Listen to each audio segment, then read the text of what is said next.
Shout out to MKBHD. Guys, I'm just gonna open up the video right away in that style because it's Marcus Brownlee that I have to owe the credit to for today's video because I'm quite literally stealing his idea, but I stole it publicly, so that makes it right?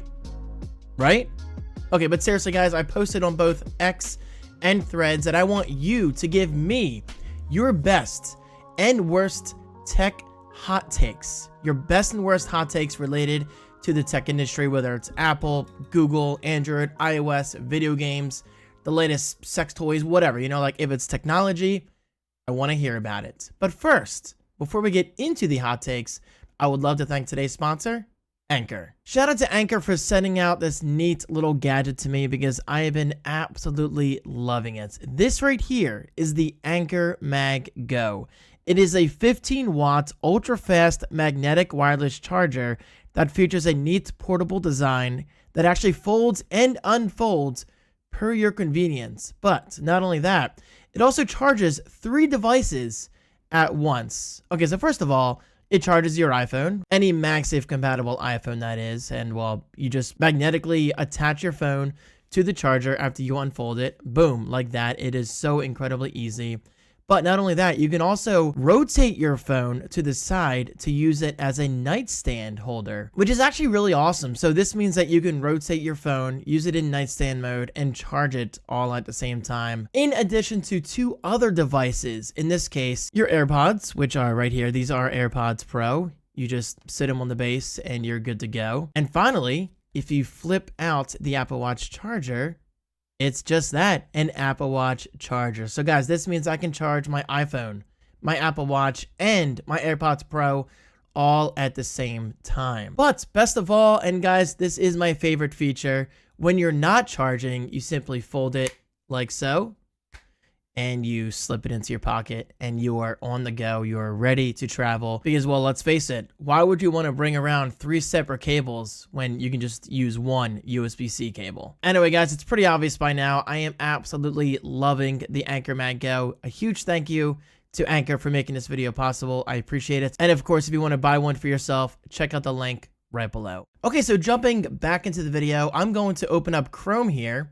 I've not looked at these yet, I swear, and honestly guys, I didn't get a ton of responses, so I'm going to respond to every single one that came through on both X and Threads. So first of all, my post read as the following. I'm copying at MKBHD on this one. Give me your best/worst hot takes in tech, and I'll make a YouTube video replying to some of them.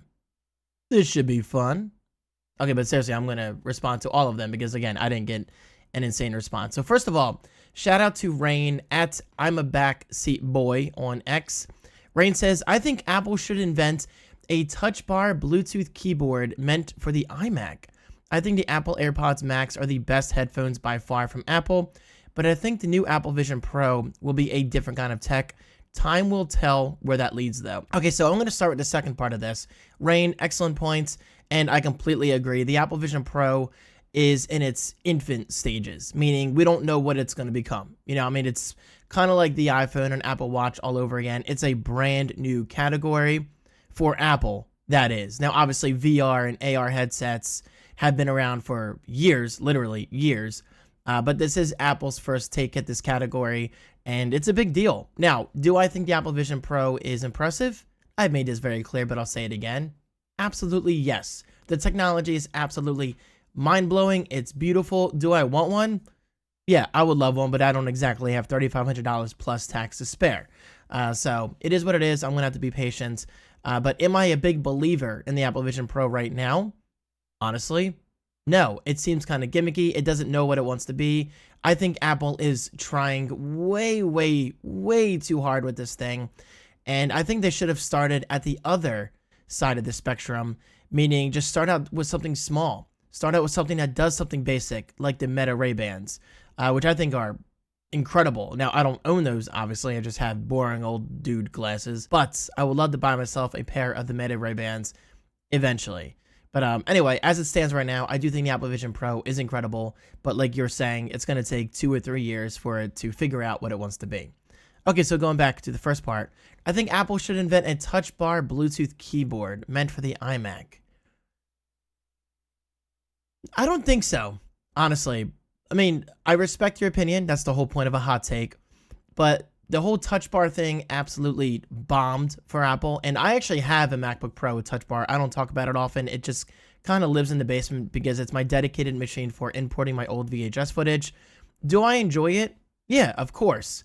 But the more I do use it, the more I realize a Touch Bar, for my usage, is definitely kind of gimmicky, and I can see why Apple never really put a ton of resources into it. Instead, I would love to see a hybrid of the iPad and Mac OS, like just kind of combined into one at some point.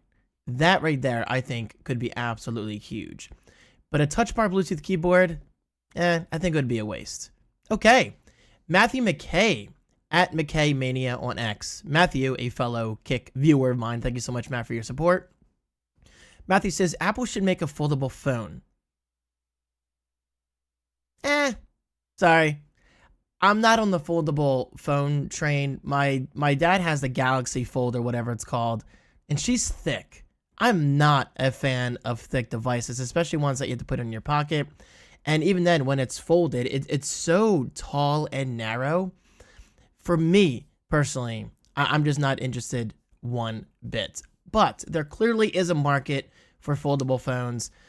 So it wouldn't completely shock me if Apple came out with something foldable, but I don't see it being a foldable phone. Maybe a foldable tablet at some point, who knows? But I think Apple takes a lot of pride in their devices being as thin and portable as possible. And well, in my opinion, going with a foldable phone is just going backwards. But that's just me. That's just me. But hey, Matt, I respect your opinion. And Matt follows it up with another hot take. This is interesting. Apple services are nothing special. That hurts. That really, really hurts because I rely on Apple services. If you consider continuity and handoff Apple services, and actually I think they're more so-called features than services, but for me, I look at continuity and handoff as services because it allows my day to be easier. I cannot tell you how often I use copy and paste over my Wi-Fi network. I use that all the time with my work. Now, again, that's not a service, so I'll backpedal a little bit here. Apple services.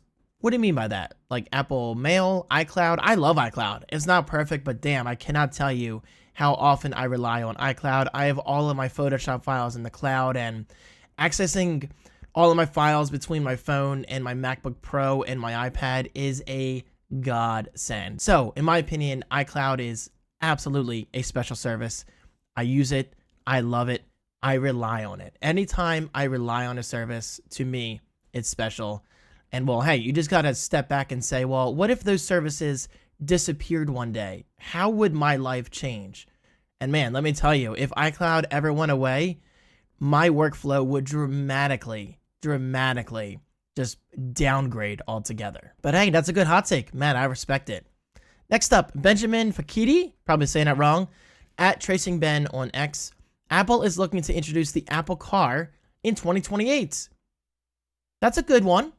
Honestly, I think it's going to be delayed again. And by delayed, I mean Apple never really officially announced anything related to their car, so it can't really technically be delayed. But with that said, I can definitely see the Apple Car being a thing in the 2030s.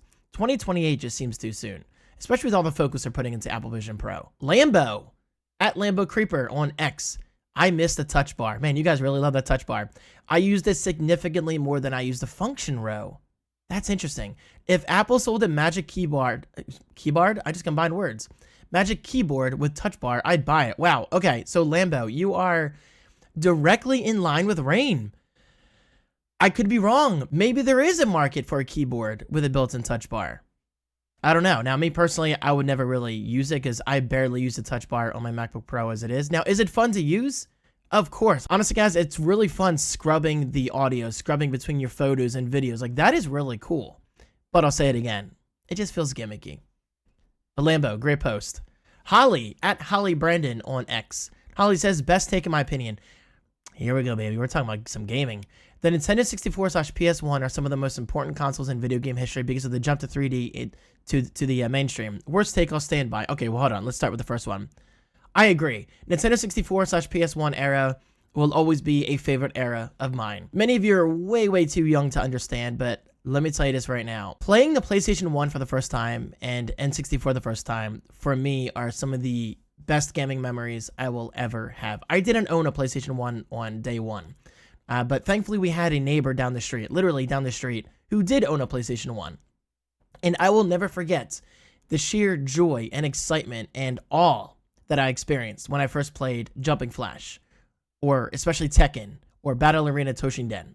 Like, those games for its time were absolutely incredible. And the same goes for Nintendo 64. The first time I ever played Super Mario 64 was at Toys R Us in Philadelphia. And that's all I talked about that night. You know, to the point where I actually annoyed my family. They're like, oh my God, David, you're talking about blah, blah, blah, blah, blah. Because it was a big deal. The N64 was way ahead of its time. And unfortunately, Nintendo doesn't really care about graphics these days. And yeah, I realize graphics don't make a game, rather than just catering to portability and the casual gamers. But hey, I get it. Casual gamers are the ones who buy the consoles, buy the games regularly, like Madden and Mario and all that stuff. So it is what it is. Then Holly goes on to say, worst take that I'll stand by. Here we go, I like this. Touch ID is significantly better than Face ID. And I truly wished Apple would add Touch ID back to iPhones. Hell no. Hell to the no. Okay, first of all, Touch ID for its time was incredible when it was introduced in the iPhone 5S. It was so good. It was so good. But I don't see the big deal with Touch ID nowadays. Every time I want to do something related to my passwords or my locked notes or buying something on my MacBook Pro, I always have to put my finger on the touch bar, which, yeah, is cool. It's damn cool. We're living in the future. But I can't tell you how many times I would rather just keep working and look up at my webcam and have it read my face. I love Face ID on my iPhone. Also, I've had those times where I'm doing something like shoveling snow and I have these thick-ass gloves on that are not smartphone friendly. And I just look at my phone and it unlocks. Or I'm driving and I have to check something real quick, responsibly, of course, because it's in my dock. I just tap my screen, I look at my phone, it unlocks. That is so much more convenient than Touch ID. Now, should Apple give you the choice?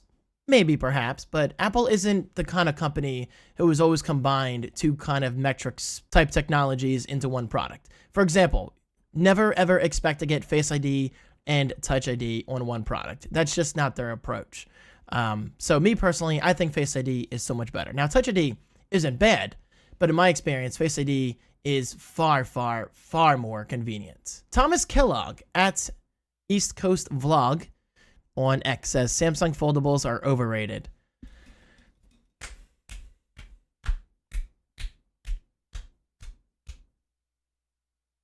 That's all I'll say. Okay, fine, I'll say something else. I think foldable phones are a step backwards. I think they're a fad. I think they're gimmicky. The crease in the middle is disgusting, and that's why Apple hasn't done a foldable phone, because they feel like it's not up to their standards. Imagine using an Apple product with a crease in the middle. That's not a very Apple-like. I mean, guys, the Vision Pro is so damn expensive, so technologically ahead of the Meta Quest and whatever, because Apple waited. Apple likes to wait until the market is ready. And even then, I don't think the market's ready for the Vision Pro. But they did it anyway because they felt like they could do a good enough job. And well, obviously, it's going to get better over time. But yeah, Samsung Foldables are absolutely overrated. Jonathan H. at Jonathan Talks HW on X. RGB equals more performance. Now, obviously, Jonathan is memeing, but I'll say this. I can't imagine building a custom PC. I have two of them to my right without RGB. RGB is everything. RGB. RGB. RGB. RGB. RGB. RGB way over there. Am I getting annoying yet? I should be.